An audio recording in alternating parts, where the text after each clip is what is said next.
Okay, good day, everybody. Welcome to Tech Talks. I'm Terry Adamson, Technical Director with Fenestration Canada. First, let me apologize for having to reschedule from last week. We had a bit of a scheduling conflict that we couldn't get out of, so we had to move it to today. Looks like we had a good sign up. We've got 35 plus people already logged in, so looks like most people were able to reschedule.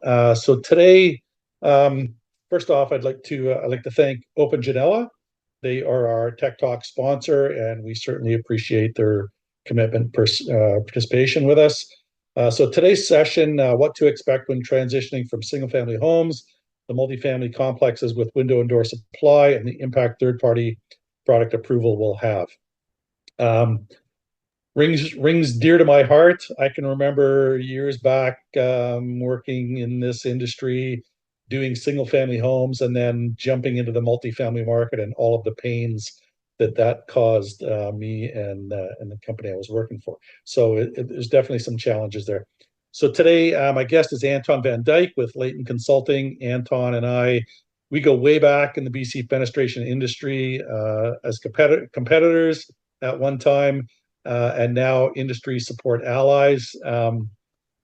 We've had many good conversations over the years. It's always a treat for me to chat with Anton because I know that I'm always going to come away with some nugget of useful information.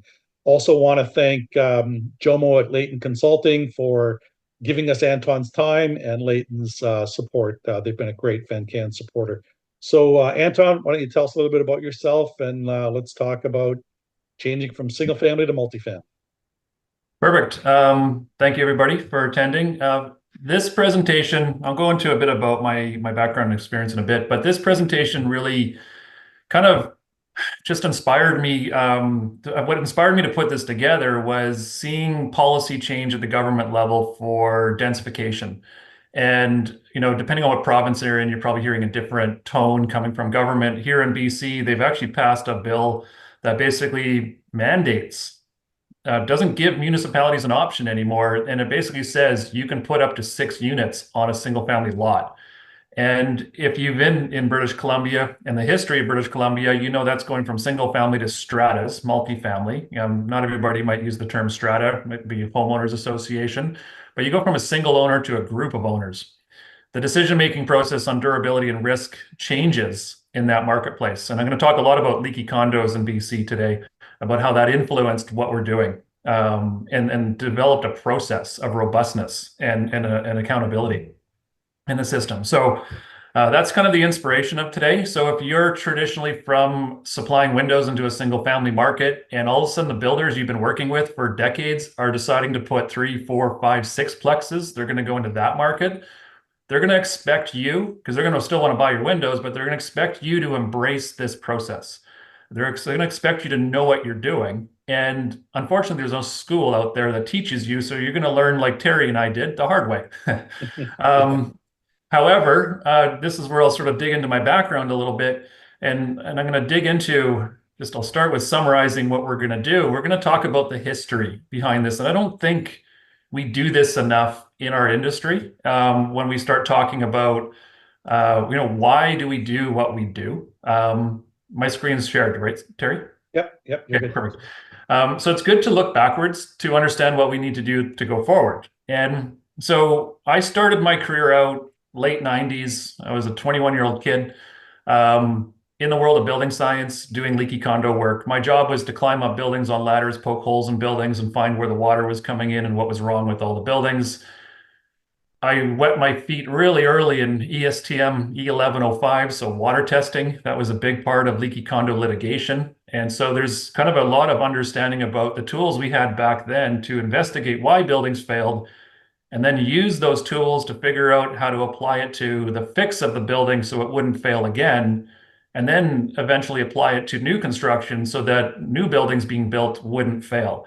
And the impact fenestration had on this was huge. And so we're going to talk a lot about the history in there.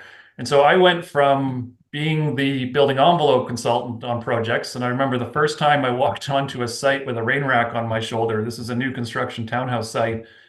And I'm going to do a window test in the field. And the window manufacturer's like, what's that?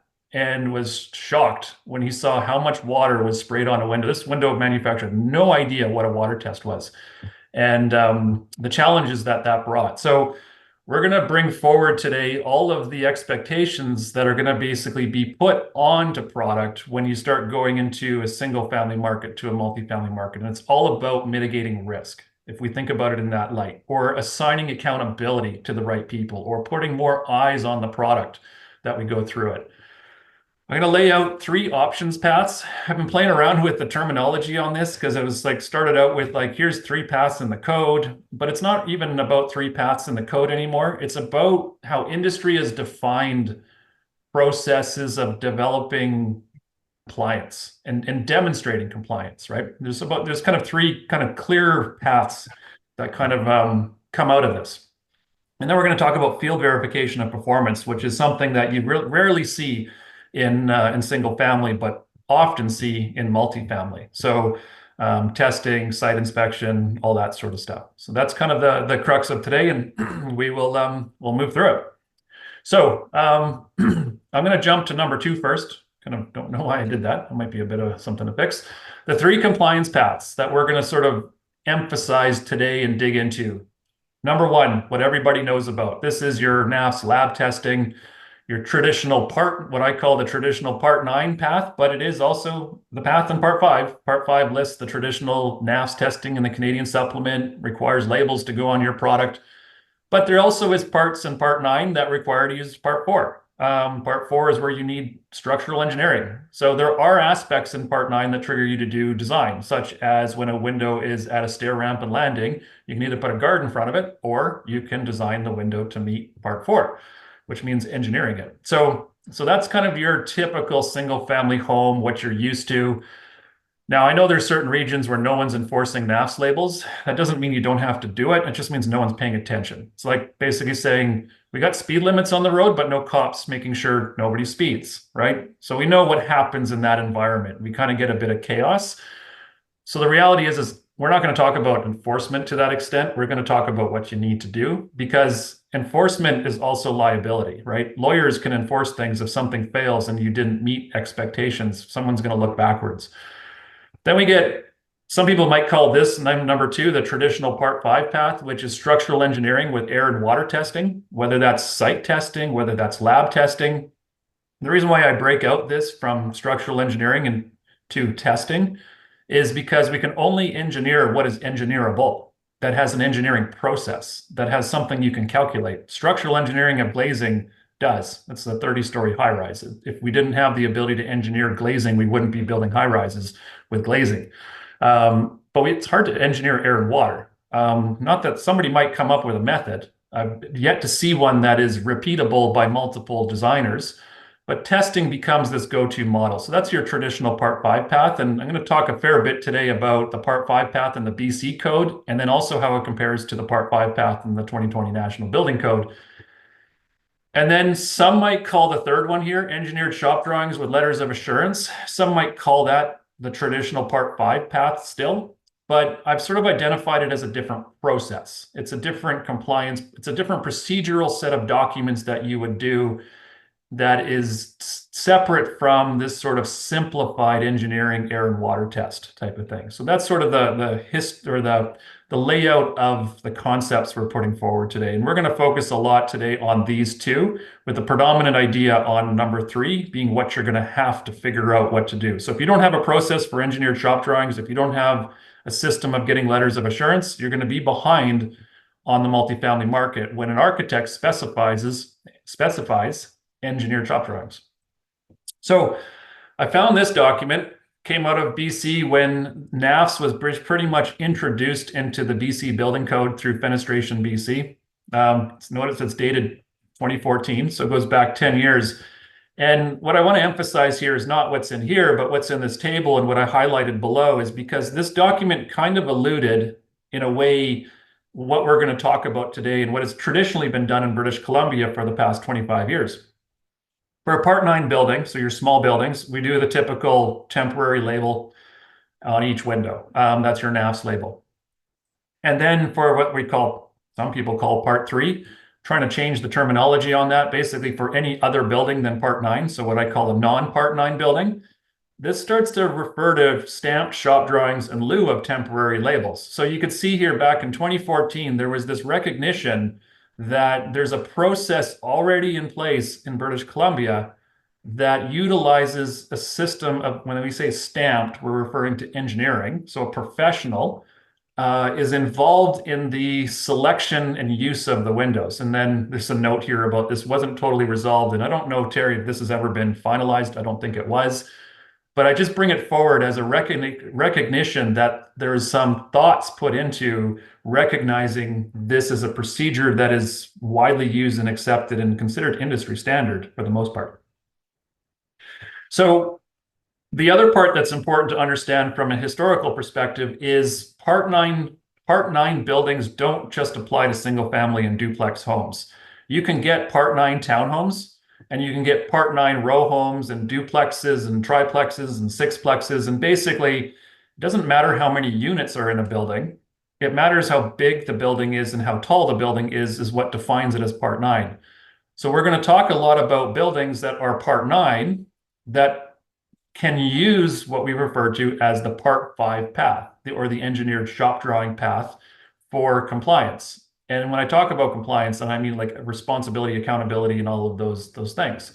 And so this image here is kind of what we're talking about here with densification coming into play is, some might argue we have the death of the single family home. Like, who's going to build single family homes anymore if we're looking at densification of everything and we're going to start seeing fourplexes and sixplexes go into it.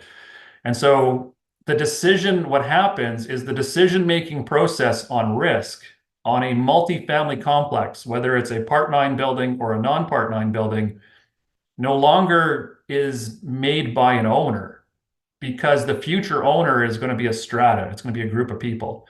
And so they need to be protected. And that's what leaky condos taught us in BC, is that those homeowners weren't protected. Decisions on risk were being made and then downloaded. The cost of that risk went to the future homeowner. And it wasn't a single owner making a decision. It was a group of people. And just the reality is the government had to step in and introduce a law that basically said, we're going to assign design professionals to make the right decision. That's what happened in BC with leaky condos. That's why we have these processes in place. And if you say, well, we didn't have leaky condos in our province, we don't have this issue in our province, that's just a BC thing. What you're going to get out of today is, how do I protect myself in these projects? How do I prevent myself from being in a warranty issue or a liability issue? And this process you're going to see very quickly is one to engage versus be resistant to, because it helps you out in that sort of perspective. So this is really, why we do all of this. This is, again, BC specific, but I talked to an architect out of the Maritimes, and they got ice storms. So they have a different environmental condition that causes things not to work well.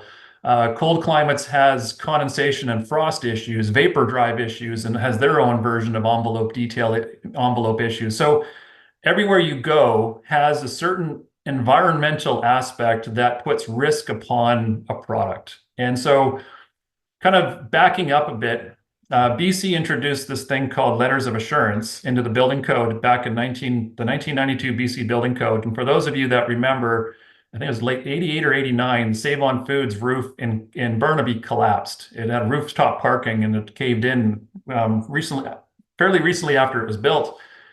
And the study that came out of that was there wasn't a process that defined accountability to the right professional. And so they introduced this process called letters of assurance that creates a checklist that assigns and delineates responsibility to the qualified professional to ensure that nothing was overseen or missed. Fast forward a few years and you got 96, 97, 98, and all of a sudden BC starts having these leaky condos happen. And what came out of that was who was deciding what was the appropriate window on these buildings. And so when you get a leak like this may not be the window's fault, but what happens is that all of a sudden all these eyes start poking around and start looking at things. And it was deemed that in some cases there wasn't a sufficient selection process to determine if the right window was used in these buildings. And in some cases, the window wasn't designed correctly. And then there was litigation and lawsuits. And before you know it, there was this kind of process started to evolve out of like, well, what if we start putting these letters of assurance and shop drawings on buildings, which assign building envelope consultants, architects, structural glazing engineers, and all of these sort of resources started coming. And guess what? We stopped this failure problem because we had more eyes on the system and more accountability went into the process. So this is kind of a bit of the history behind why the engineered shop drawing approach was introduced. And a lot of it, to be honest, was driven by manufacturers. Because if a manufacturer engaged a layer of professional design into their product for the specific use on a specific building, if anything, number one, by having more eyes on systems, you reduce risk because you reduce the chances of missing something. And also, if there was a problem down the road, you have a team of people that need to be accountable for what was done, type of thing. So you don't get these leaks anymore like this because we have building envelope consultants that design these details to make sure that they don't leak. Just one good example. So why are design professionals used in these situations? Well, in British Columbia, the fallout of the leaky condo process was this Homeowners Protection Act was created, basically a law that put certain regulatory requirements on a building in the building envelope to basically prevent this from ever happening again.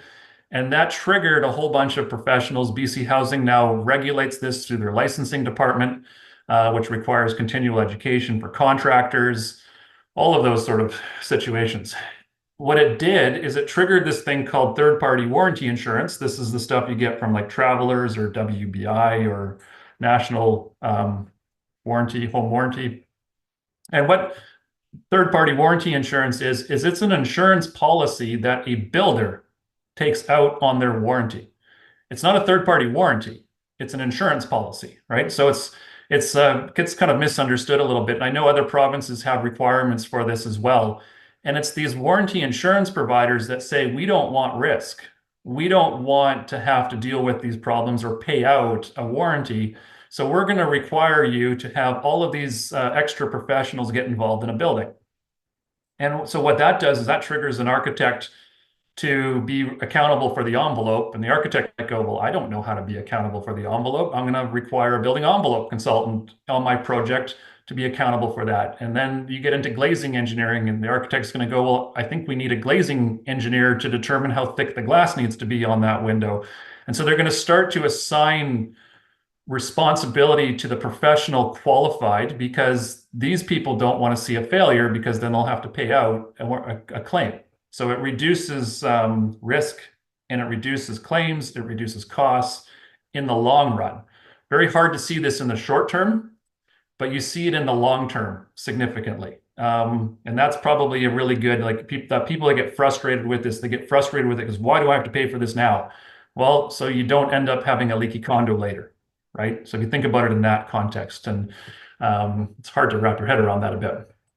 The Wired, the whole idea of design professionals, like what I just sort of talked about, kind of went into there is in the process, we have basically, this is from EGBC. It lays out the hierarchy of accountability. And so this comes out of the British Columbia engineering sort of size of things. And the authority having jurisdiction, this is going to be your building official. They're the ones that are going to regulate everything. Now, interestingly enough, it was, I think, a municipality of Delta there's one municipality that got sued because of a leaky condo, and it was because they failed to follow this process.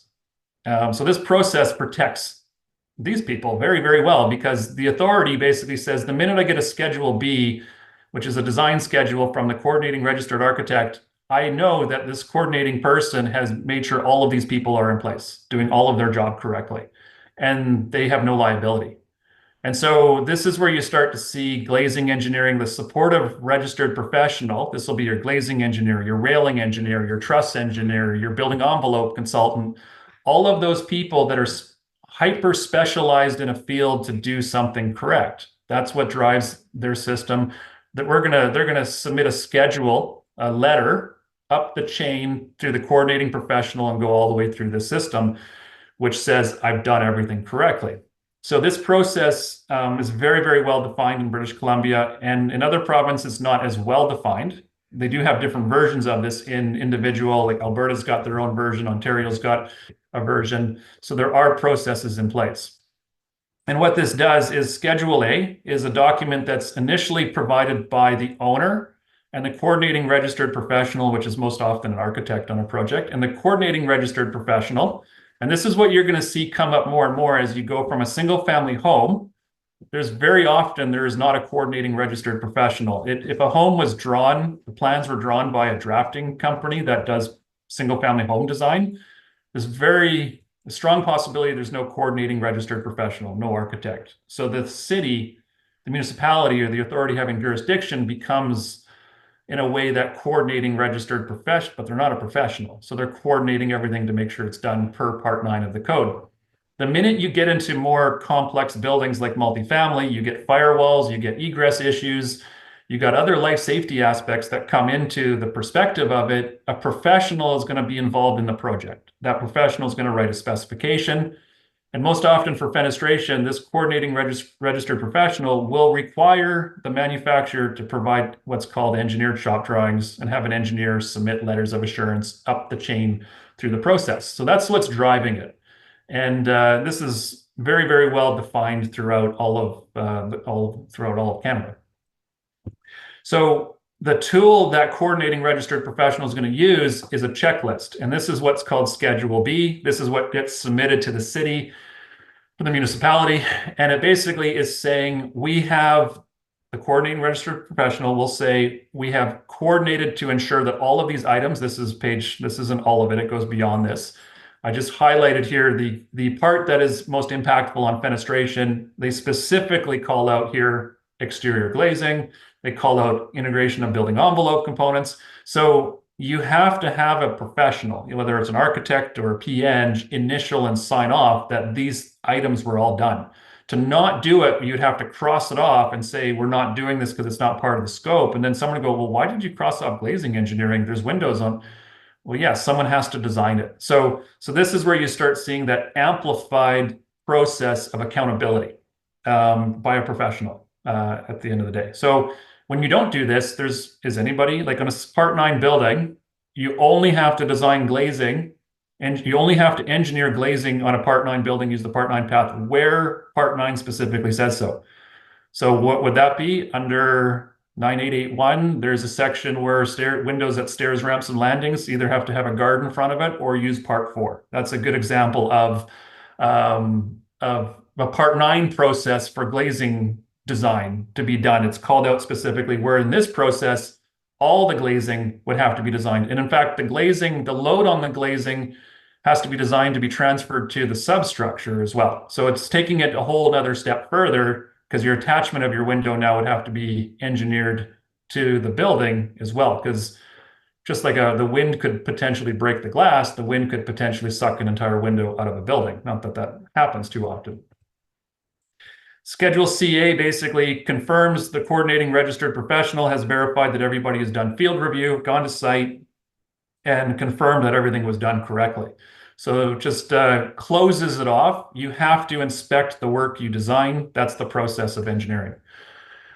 So areas outside of designers' expertise, and this is the important part, is the coordinating design professional, the registered professional, the architect, like I said, will sub out all of the things they don't know how to do. Some architects have become envelope consultants, for example, and they might do building envelope design because they have people on staff within their organization that can do it. Some don't. Some choose to say, I don't want that liability. I'm just going to be an architect and I'm going to sub everything out. And so it really comes down to the architect at the end of the day who is going to dictate who's doing what's going on, and where that goes. Who takes the warranty risk? I used to use this line all the time, warranties don't prevent leaks. Because a warranty was always the thing people would say, well, we'll just extend our warranty if you didn't like what we're doing. But it didn't matter. Designers can spot flaws and professionals can spot flaws before the flaw occurs and will typically build in something that reduces the risk. So by engaging with professional design, you actually have a potential of reducing your warranty exposure on a project. For example, having the right thickness of glass specifically designed for the location, height, and exposure of the building. versus the thickness of glass that your ERP system might say is needed for the window size. You might have a higher wind load location, like, right on the coast, where, 4 mil glass might need to be 6 mil glass, but does the system you have in place really do that? An engineering process will take care of that. The role of the strata versus the single owner and regarding risk, and this is probably the driving factor of all of this, especially in British Columbia. I remember when leaky condos were on the news, and poor people had bought a house. Now they were only worth 100,000, a condo for 100,000 back then. Go figure, they're probably $1 million now. And they lived in it for 2 years and all of a sudden found out they had to pay $40,000 to get their entire building fixed. That's what happened to people. And they couldn't then pay their bill, they couldn't pay their mortgage, they defaulted, they walked away. It was a disaster. Like, it was a catastrophe in home ownership. And the issue is these poor people are sitting going, I had no say in the durability of my building. Whereas a single owner, so if you built a hotel and you're a single owner, you could decide, I don't want to put rain screen on my building. I own it. I know how to take the risk. A strata can't make that decision. And so that's sort of why when you get into multifamily buildings, professionals are going to start making the decisions on behalf of these people. And if there's then a problem, the professional gets has to take on the accountability and the responsibility. So that's sort of the driving history behind it. And so what we do from a component design in BC, we got very specific, and we wanted to really define what individual a support of registered professionals, right? So these are going to be your component engineers, your railing engineer, your truss engineer, seismic engineer, your glazing engineer, your envelope consultant will submit this letter to the architect that says, I designed that component correctly to meet code, to meet expectations, to meet durability. So what I love about the Part 5 path that's available is it doesn't define expectations. It sets a criteria for a designer, and it says stuff like reduce condensation to acceptable conditions to the occupants. Well, it's subjective at best, but when you bring in a professional, like, there's an argument being made right now that the allowable air leakage in NAFs is too much for cold climates, and you can get air leakage and condensation and frost with an A3 rated window still. And you might need more airtight windows for colder climates to reduce that potential. So that's kind of an example of how an envelope consultant might expect a window to be a bit more airtight based on a specific performance metric unique to that building and that component. So how do you navigate all of this? So if you're getting involved in some of your first multifamily projects, first thing you want to find out is there a design team? Is there an architect? Is there an envelope consultant? Who's involved in the project? Are there drawings? Are there specifications? Is there more complexity to this project that I'm not aware of? It's hard to know what questions to ask if you don't know what questions to ask. So I usually recommend starting out looking at the specifications. If there are no specifications, look at the window drawings, the schedule, see if there's any general notes on there. And you might start to see a term basically that says engineered shop drawings are required, letters of assurance are required. If you don't see it, ask the question. And the reason why I bring this up is because this triggers a whole bunch of new steps that you're going to have to prepare for in your schedule and your cost and go from there. Because the minute you have to engage an engineer, there's a cost associated with it. Not just for the engineering costs. Someone has to draw the shop drawings. So now you need resources for AutoCAD. That's going to cost you a little bit. Whether you're using a third party for it or you have a person internal for it. So you want to make sure you're capturing those costs in your project. The other aspect is when are you going to know what the engineer is going to require for glass thickness or tempered glass ahead of time when you quote a project? There's one thing to have a house where, okay, I need to add tempered glass to that one window because it's adjacent to a set of stairs. The cost is negligible. You go into a sixplex, that's not too big. But if you got into a townhouse complex where you had 300 windows and all of a sudden an engineer requires 100 of those 300 windows to have tempered glass because of guard load requirements, that could be a $20,000 cost. So the process of this and preparing for it gets a little bit interesting, and you need to be very well aware of the expectations that are going to be put on you when you get into that market. And then prepare for a lead time. That a good process with shop drawings will take 6 to 8 weeks. Try to shorten that. Good luck. And the reason why it takes 6 to 8 weeks, because it's not all about you. Because when you do shop drawings, you're going to do prelims, then you got to get the engineering done, then you got to send those to the architect, and the architect sends them to the envelope consultant, and they get marked up in red pen, and then they go back to you, and then you got to do the revisions, and then maybe they ask for you to do something that's outside of your contractual scope that the architect's not aware of. Then you got to have a meeting, and you got conflict. Before you know it, it's 20 weeks.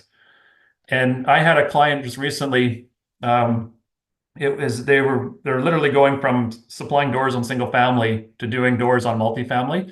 He said it took them 12 months to get their product approved, their shop drawings approved. And when I asked him, I said, show me what your shop drawings look like. And they were like schematic drawings. They weren't shop drawings. They were generic cut sheets. They weren't project specific engineered documents that were, that an engineer could work off of.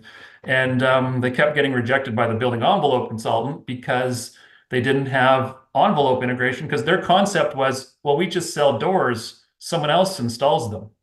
Well, if you read the code, it requires the manufacturer to have installation instructions. So you can't get away from that. So it's you can't make those statements anymore that I just sell a product, let someone else deal with it. You have to ensure that your product is installed correctly. That is a big part of this process. And so what the consequence of stretching this out to 20 weeks, if you had to, you got delays, you got delay claims, and that's another aspect where the risk comes in. So my recommendation with this is try to get your contracts on multifamily buildings signed significantly sooner than when you're going to put the product into production. If you're signing a contract and they want windows in 4 weeks, not going to happen. You need to be signing a contract 2 to 3 months before you need to deliver windows to site in these cases. So like I said, I give this presentation to builders. It was actually inspired initially to educate builders, because builders are equally the culprit. They'll call you up and say, hey, I need windows. When do you want them? Well, 4 weeks from now. That's not going to happen. And now they're in a bind. And what do you do? So be prepared for this one as a really, really big issue. Good contractors will initiate the shop drawing process the minute you sign a contract, because they've been burned before too. So it's a very integrated system. So what does the shop drawing process look like? For those of you that are interested, I literally teach people how to do shop drawings. It's a half-day workshop. I put it together because nobody was teaching anybody how to do this, and everybody was left to figure it out on their own if you've never done it. So shop drawings are project specific, very well defined set of documents that come through. And what you'll start to see in shop drawings is there's sort of two main areas of focus. There's design, structural design. So if I were to use part 5 of the code for following code compliance, this section is where we define compliance with 5.1.4, which is structural and environmental loads. And what's important to note here is we're designing windows for not just environmental loads that NAFS covers. We're designing windows for the wind load. So in this case, it's 45 kilopascals. That would be like a PG 45 requirement. That's based on the site-specific topography, all these certain things that are specific to the building and its height. In BC, we have seismic loads we have to factor. We have guard loads. That's a requirement across in most places for part 4. And then we generally limit deflection as a default to L over 175, because that is going to build in resistance to glass breakage and provide an overall better product. So, and then because these are design criterias, we stamp it with an engineered stamp. So this is an engineered design process that we're following. And then these would come with letters of assurance that verify we do everything, and we define field review that goes into it as well, and fastening criteria that comes into it. From the envelope perspective, so I like to call this 5.4 and 5.6 of part 5. This is where we talk about air leakage and water leakage. And so in this case, because a lot of these multifamily buildings will require somebody to sign off on the envelope, the architect in a lot of cases will pass that responsibility down to a building envelope consultant if they don't feel capable. So this is a building envelope consultant's stamp that they put on the shop drawings that says, we have reviewed these documents and then check the furnish as noted, meaning you can supply windows as we have noted on the documents because they meet our expectations. This envelope consultant then would submit letters of assurance to the architect to say, I have done a proper overall building envelope design. And what that consultant's going to do, this is what I used to do a lot, is there's checked here, you can see part 5.4 and 5.6. So they have specifically identified parts of the building code that they are accountable for. And they're saying that these windows, based on the data provided, now it's test data, because I don't know how a window manufacturer would be able to prove air and water tightness without testing. So there's always an element of testing that you have to do. You can't say, I'm going to do this in lieu of testing. That does not exist. And anybody who's doing that, I'm worried, because if something leaks, how are you going to prove that it was designed correctly? That's where people get into this voodoo world of what are you coming up with? As we get into tier codes and the step codes, we get blower door testing of homes. Your air tightness of your windows, when homes fail blower door tests, guess who's the first person who gets blamed? The window manufacturer. Why? Because they're the easiest one to blame because it's one person. When a wall is too leaky, who's accountable? Well, there's drywall, there's poly, there's sheathing, there's Tyvek, there's cladding. Well, there's so many trades involved that it's hard to pinpoint who's accountable. And when I actually would educate people saying, there's an allowable air leakage in NAFs, right? They're like, oh, I didn't know that. Windows are allowed to leak a certain amount of air. Are you aware of that? Yes. Okay, so the windows do leak, but they don't leak more than they're allowed to. Yet the whole home failed the blower door test. So those, like BC's been doing blower door testing now for quite a while with the step code that we have. And as the tier codes get implemented nationally, you're going to start seeing more and more blower door testing. So the envelope consultant in this case is saying, yes, these windows are airtight enough for the building. And they're saying, yes, these windows are watertight enough for the building. And you get that approval. Note they're not putting an engineered stamp on here because they're not designing anything. They're reviewing testing outcomes and saying this is appropriate. That's it. And go from there.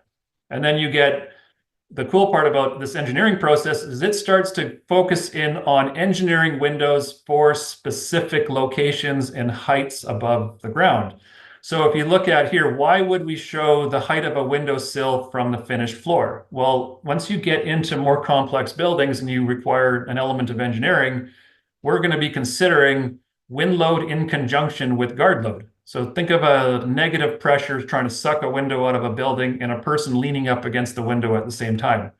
Now, NAFs, in the scope of NAFs for testing, you're only testing for wind load. You're not testing for guard load. So the scope of NAFs is actually somewhat limited. And so when you provide product that only meets NAFs, you may not be providing product that meets guard load. And so the question is going to start to come down to whether or not you need to meet guard load.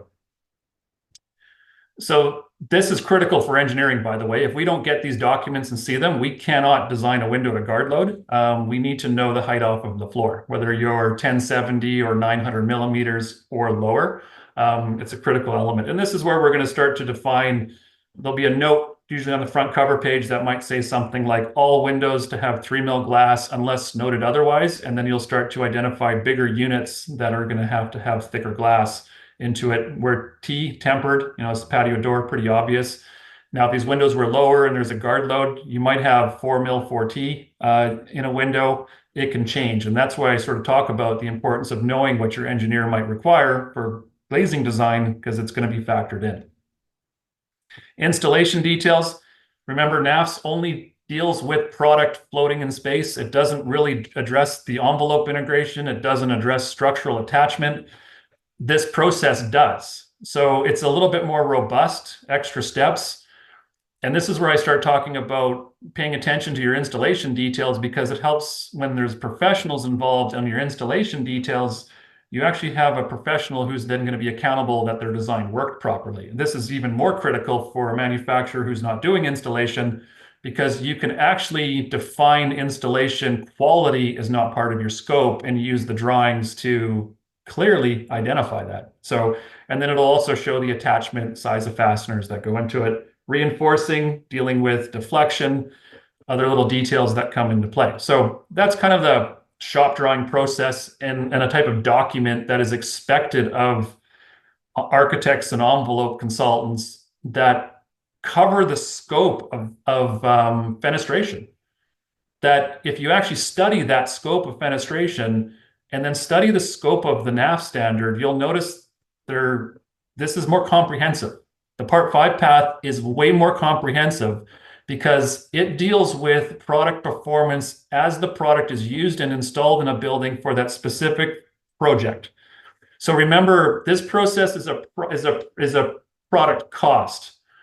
This process is a project-specific process that's going to have a project-specific cost, whereas a NAFS process is typically a proactive testing process that is going to be something you blend in your overhead over all of the product you sell. And it's not specific to how a building is installed in a home. So question is this process better? Is this a process that is going to work? Sorry, I got a little thing flashing up here, but I can't shut it off. So is this process better? And if I go back and look at the history of leaky condos and why do we use engineered shop drawings in British Columbia? Well, in letters of assurance. Well, if we look at the history before leaky condos, we had a roof collapse on a grocery store while people were shopping. That triggered the development of accountability, which reduced risk and liability. And then we took that process that was a massive life safety issue and we applied it to a durability aspect for the most part for windows as a response to the leaky condo issue. And some of the history would show and demonstrate that it was actually the window manufacturing industry that brought this process in for themselves because it helped reduce risk and liability. It assigned and delineated accountability. The other aspect of it is there's more flexibility. So there's a reason why Part 9 is often referred to as prescriptive. There are performance options in Part 9, and a classic example of a performance option in Part 9 for fenestration would be the use of Part 5. If I were to look at, typical Part 9, take the span tables, for example, for a built-up beam, you can either use that, which tends to be over-designed, or you could hire an engineer to design a beam that's more efficient to the exact size that it has to be to meet the exact deflection. And so when you bring in engineering, you can create design solutions that are more finite and more precise that might actually help reduce and bring some of your costs down, which is always a good thing at the end of the day. So it's just a different process. And whether the cost of engineering and shop drawings in that process is more than the cost that it brings the product down will be defined by scale, for example. So, a good example would be, you could default all your glass to 4 mm thick if you wanted to, but if an engineer got involved, they might determine that only half of the windows have to be 3 mm and the rest can be 4 mm. You might reduce a few $1,000s in your glass cost and reduce some weight. Now bring the carbon conversation into this. And if you have to start doing EPDs, efficiency and reducing your carbon footprint might play a role because you're putting thinner glass in when you don't need thicker glass, as an example. Or steel reinforcing can be optimized for mullion reinforcing and deflection aspects of it. So we talk about, how do you plan for this? How would you prepare for this? And so we've actually developed some generic systems. We call it for estimating only. This is a document that would give you an example of how to determine what thickness of glass I'd have to put in a window based on the wind load and the size of it. This doesn't really factor in guard load. There's some safety sort of aspects in there, but it would allow a window manufacturer to predict and allow for their pricing what thickness and if it's annealed or tempered, they should carry in their quotes. Because let's face it, you don't want to have to engineer every project you quote. You kind of have to develop a system to capture all of your costs. And that's just a tool that comes out of this situation. Another one is what do I have to temper for guard load? And this is a cheat sheet we create for estimating that basically says these are certain types of configurations that could trigger tempering or not tempering. I work with a lot of architects to help them design good windows so we can reduce the amount of tempered glass. So you can see here that we're not just focusing on environmental wind load, we're focusing on guard load at the same time. And the minute you engage the engineering process, you can't dictate what an engineer can or can't do. The engineer has to calculate for all the loads that the product's exposed to. You can't just say, well, part 9 doesn't really, well, if I use the 2020 National Building Code Part 5 path, I only have to use NAFs, but no, you need to actually design the window with wind load and guard load happening simultaneously.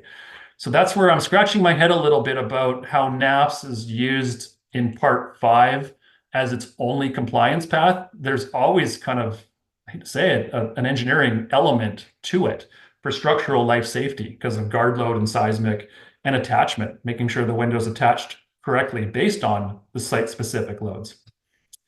So then we talk about field review. Very common for critique to come and saying, well, we have an envelope consultant already doing field review. Why does the structural glazing engineer have to go do the field review?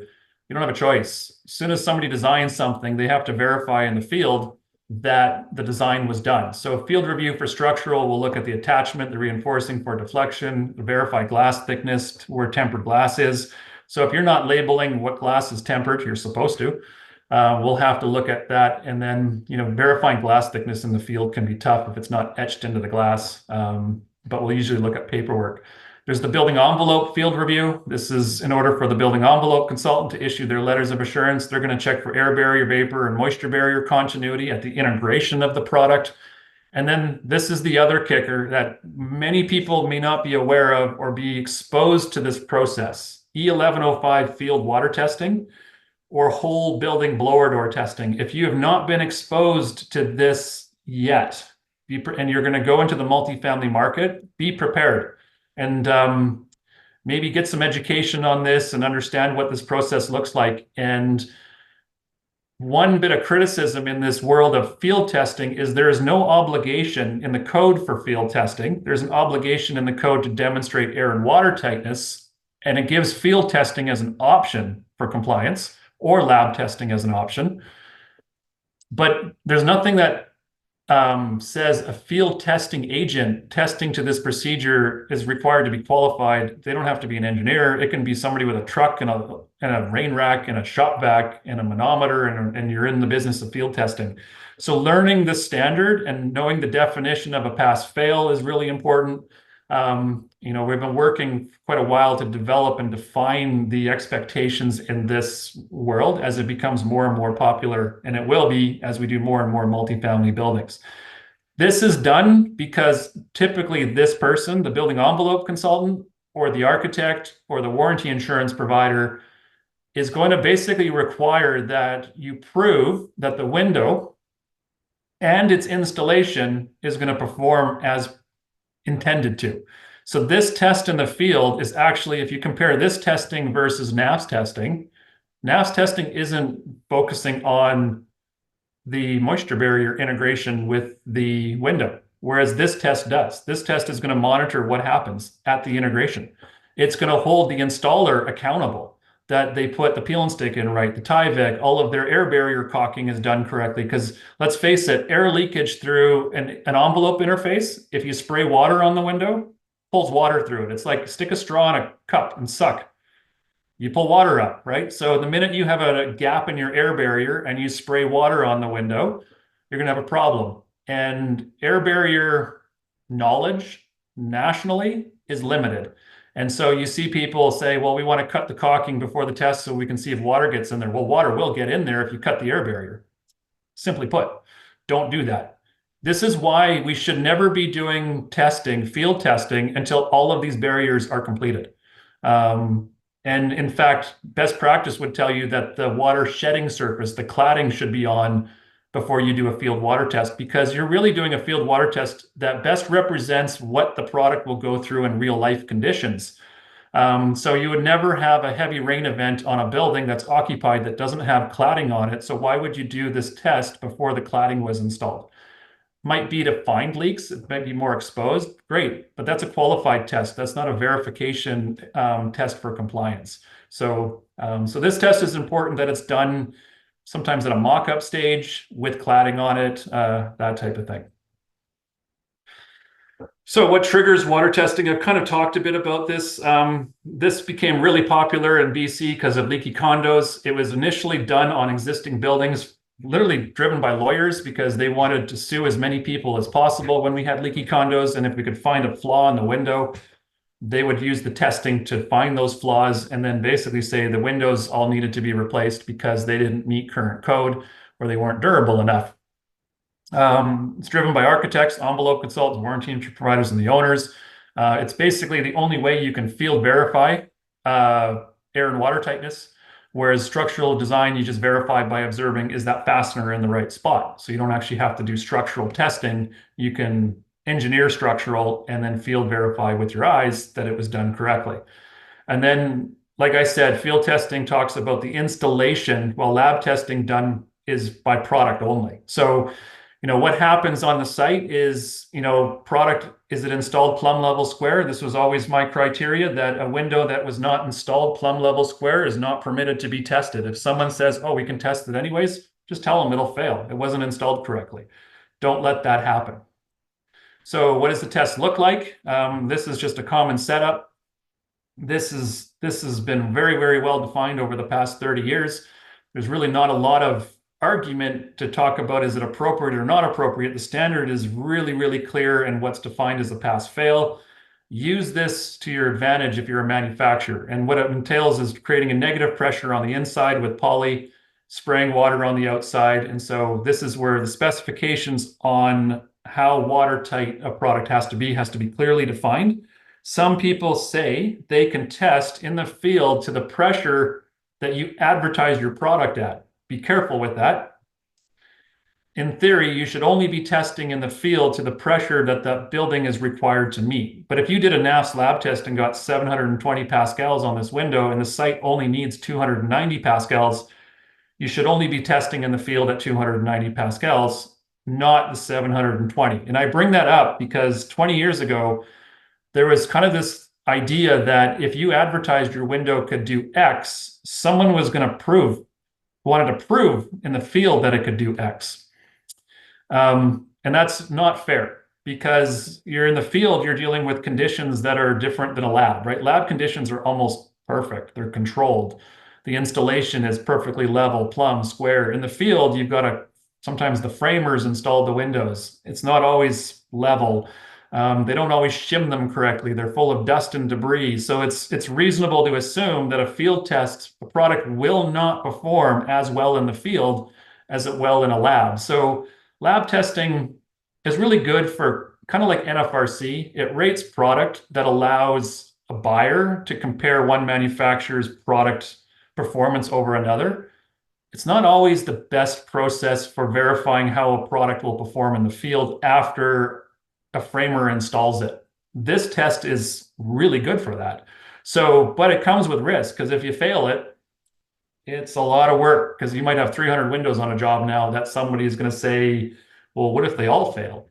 So you have to be very prepared and have a good system in place. And, if you're going to get heavy into the multifamily sector of the business and field testing is going to be common, it's very common for manufacturers to have an employee whose job it is to basically drive around and attend these tests and witness them, basically to hold the testing agent accountable. And so that person has to be well versed in the standard and know the legalities of the standard, because there's no training program for people like this. That was me at one time, and I was trained by another person, and then I trained another person, and then that person trained another person. And 25 years later, we're still doing the same thing. And it's like the game of telephone, right? We all know the story changes. And so the quality of the training is not consistent. And this is a bit of an issue we've identified in the industry, is that there's no center-based training program for ASTM E1105 field water testing. There should be, in my opinion, but it's hard to say if that'll ever happen. And yeah, just, what a test should not look like. You've got, this is kind of this is kind of an idea. Well, what's wrong with this, actually? Let's stop. And now they look at it. There's no cladding on the siding. There's no head flashing. The sill is not, right? We don't tape. So there's tape at the flange here to try to create the moisture barrier. There's no tape at the sill. So if you put a negative pressure on this window on the inside and you spray it, and there's water cascading down and coming to the sill, and you're testing it to like 290, 330 pascals, it's going to suck water up behind that nailing flange and flood the inside.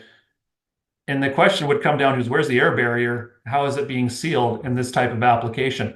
So in my opinion, this test is for information only. It is not a test that is going to define how this window would perform in real life.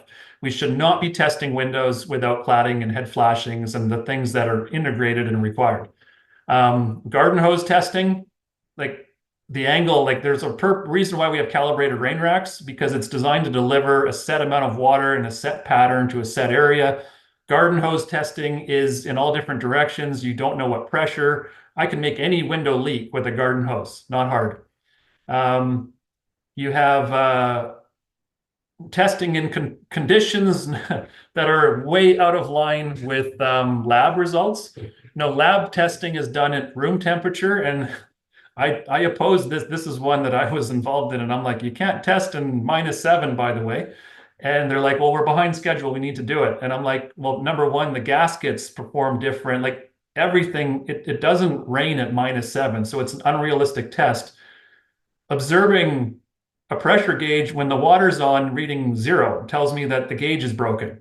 You shouldn't test with faulty equipment. So these are things that you need to spot when you're doing it.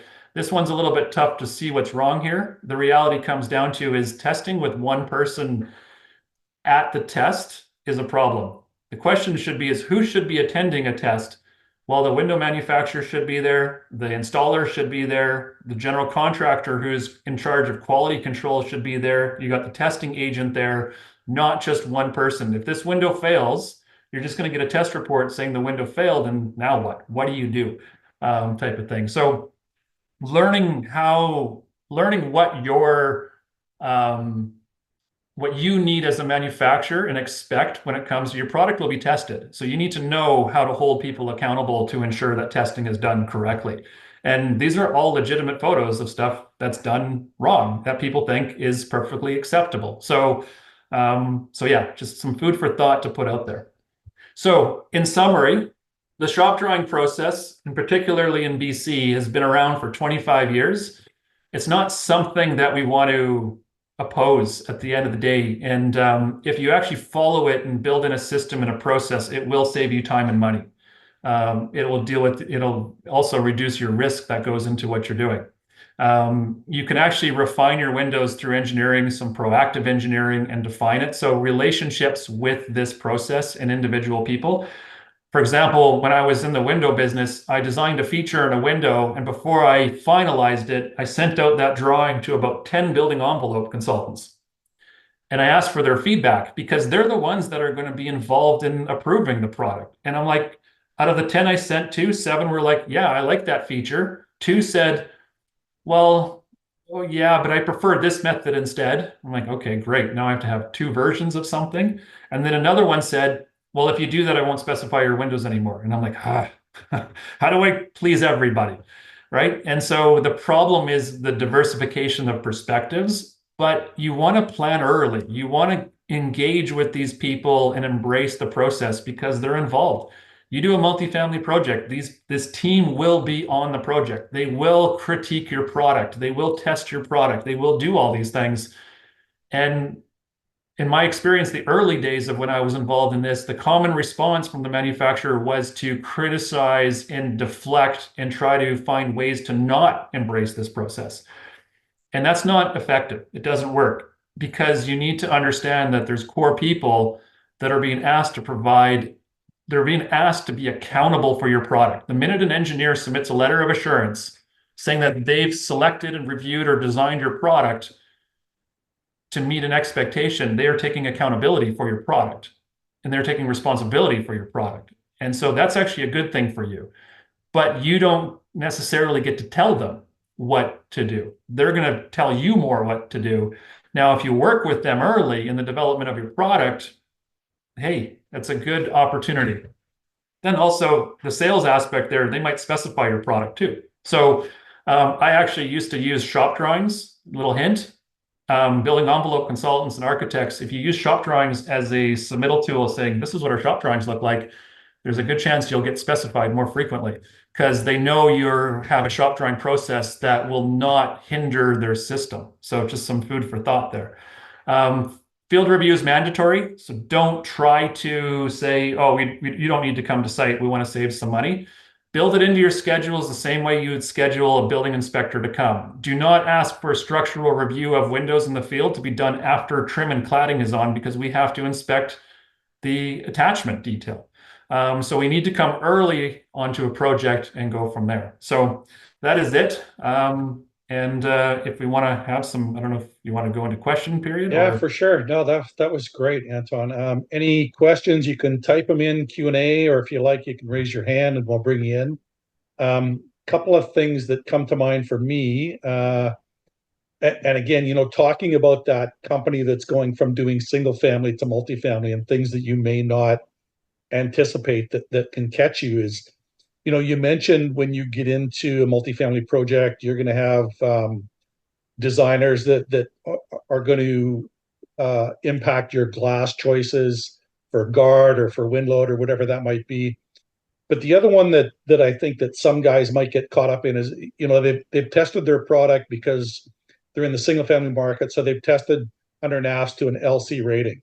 So that product can bend as much as you want, and all of a sudden you get into this project thinking you're good to go because you have NAFS testing to this size and design, and an engineer gets a hold of it and fills it full of reinforcing that you didn't account for.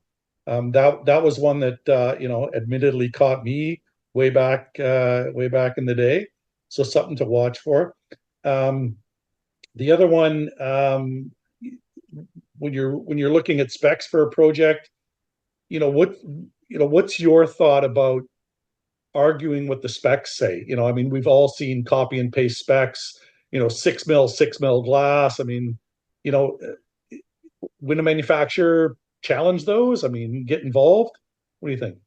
So I used to write specs. So, and then I used to read specs for the sake of quoting. And I would suggest that at least 70 to 80% of specifications you see out there are what we call copy and paste. It's assumed that it's just repeat, repeat, repeat. Over time, you'll find that there's items listed in specifications that I think even the spec writer forgets they have. An example I'll have is there's one consultant I know out here in BC that they just keep this line in that all windows to meet Energy Star zone. Notice, and it says zone A, I think, or B or whatever. And I'm like, I called them up and I'm like, you realized Energy Star has changed since you wrote your spec, right? Like they're referring to a 2015 version of Energy Star Sure. in spec. Yeah. As soon as I see that, I'm like, you haven't updated, you haven't done research, you have not done your job as a designer. If you're still like, they'll specify a U value and then also Windows meeting Energy Star. And you're like, what the heck? And so you do this enough and you learn that sometimes half of the stuff you see in a spec is not even enforced. In fact, some of them, they don't even know what's in there. Yeah. Now that's risky because if you don't know what you're doing, if you've never really had an experience with the spec writer, like I had it, like I'll use the 6 mil glass. So you'll see a window. This is a problem with, you need to go to school to learn how to write specs, to write a spec, in my opinion. The problem is we have spec writers who have never learned how to properly write a spec. I took a course at BCIT in 1997 on how to write specifications. And a window specification that refers to a commercial glazing spec, that is a problem. Because a window specification being a unitized PVC window, for example, that would also have an expectation of glass spelled out in it, but also in the front section refers you to the glazing section, which is often a commercial section or commercial glazing spec, which is designed to be integrated into like an aluminum storefront system. And that's where you'll see typically glass spec is 6 mil, 6 mil. And I way back in the day when I was bidding on projects, and if I saw a 6 mil, 6 mil spec, but then I also saw the architect specifying that the windows are to have engineered shop drawings and letters of assurance for structural, I'd pick up the phone, call the architect, and say, you kind of have a conflict here. You're telling me what thickness of glass to use, but then you're telling me to hire an engineer to determine the thickness of glass. Yeah. Yeah. And I Exactly. go, oh, well, what do you mean? I'm like, okay. As soon as I hear that, I'm like, you don't know how the system works. And I go, based on your window sizes here, my structural engineer, I've already checked with them, is basically saying 3 mm glass will be sufficient to meet the expectations. Is there another reason why you're asking for six? Don't just assume the purpose for 6 mil glass is for structural loading only, because thicker glass can architecturally look better. It won't look as wavy. It won't be bowed or give you that sort of kind of a convex look type of thing. So there could be a reason the architect spec'd that specific item. I had another consultant who spec'd 4 mil as their minimum. And this is a job I did where we're like, well, I know I can do everything in 3. Strategically, I quoted it in 3, won the bid, did the shop drawings. And at the shop drawing stage, it got caught. The consultant goes, hey, all the glass is supposed to be minimum 4 mm. And I said, no, I can do it in 3. And he goes, no, our designs are more robust than code minimum. That's why we did 4 mm as the minimum. So don't always assume this is a problem. Get really good at picking up the phone and questioning designs, and understanding it is going to be a real learning curve for many manufacturers going into this. And then as time goes on, you'll develop an understanding of how individual, like there's only so many architects, there's only so many envelope consultants out there. You'll start to Yeah. learn who's enforcing specs perfectly, and then who's enforcing specs 50%. It's a broken system, Yeah. but it is the system. The nice part about shop drawings is you can verify everything before you start making windows. Don't be careful if someone says, well, start making the windows or order all the glass while we're doing shop drawings. That'll backfire on you because you might order the wrong thickness of glass. So For don't sure. try to shorten your lead times up by doing shop drawings and production at the same time.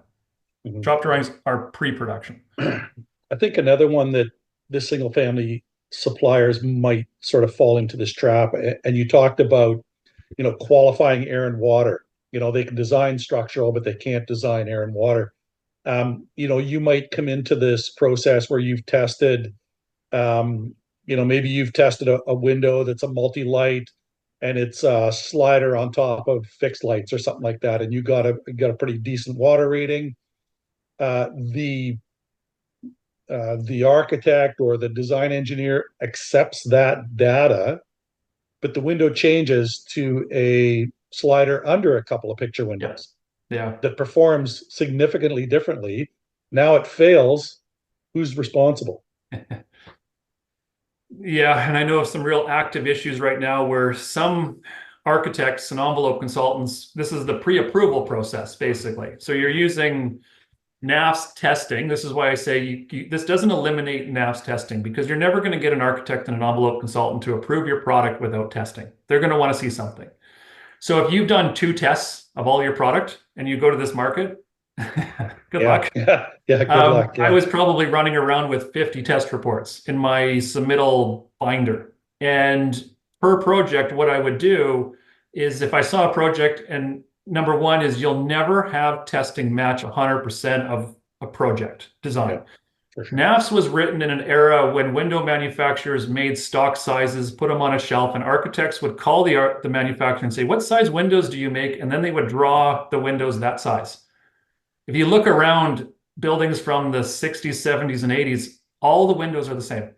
And I think if I look Yeah, at the Marine building in downtown Vancouver and Vancouver City Hall, that I think were built in the 40s, 30s, they're the same windows.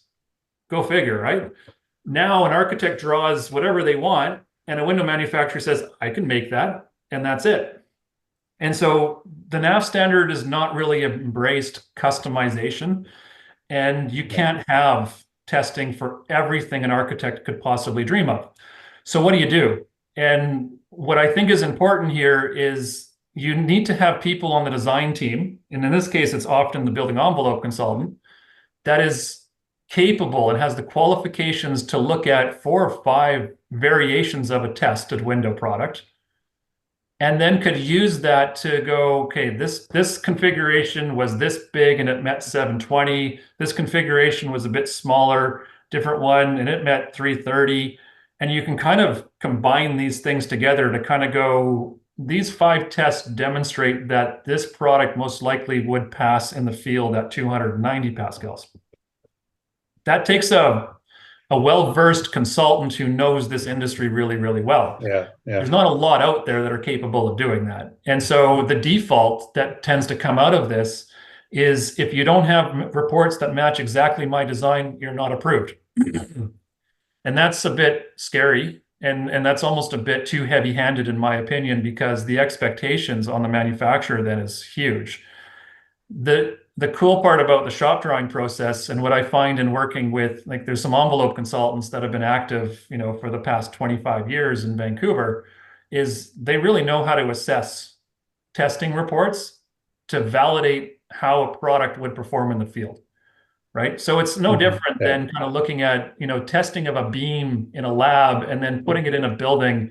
Now, structural simple, air and water, like the way windows leak for air and water, there's no set way of determining it other than the process of evaluation at the end of the day. yeah, So, absolutely, yeah, but for if you sure. think you can say, well, I've done my NAFS testing and I got 2 to 4 tests done, you're not gonna work for you. You're gonna Yeah, need probably, so I would say test a window, test 2 to 3 windows a month if you're gonna go into this business for 2 years.